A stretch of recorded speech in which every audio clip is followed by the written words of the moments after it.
Well, thank you very much, Chet, for that kind introduction. And you and I do go back a long way together to the Reagan years. And Dick Solomon also is another dear and close friend of mine. And we also go back to those years together.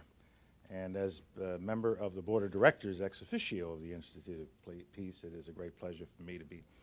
Today, at least from what we know, if elections are held, probably the results are very obvious who's going to win. I can assure you there have been many, many discussions with Qatari leaders, and we have made it clear that we do not want to suppress the media. We are not trying to control the media.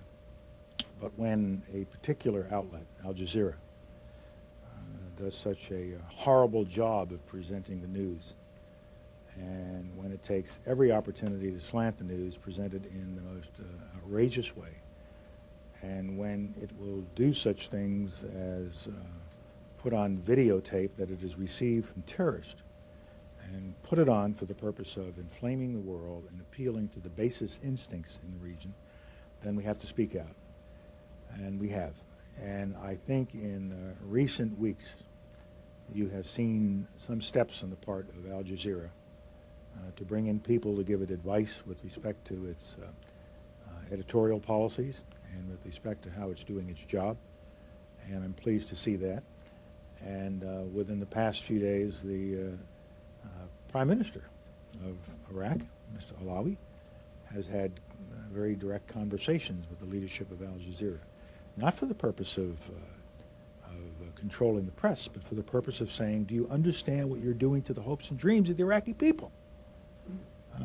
When you encourage this kind of thing and when you wallow in it. And so I hope that all those responsible for what goes on in Al Jazeera are listening carefully and watching carefully, and I hope that we will see changes in the way in which Al Jazeera and other similar networks do their business. Thank you.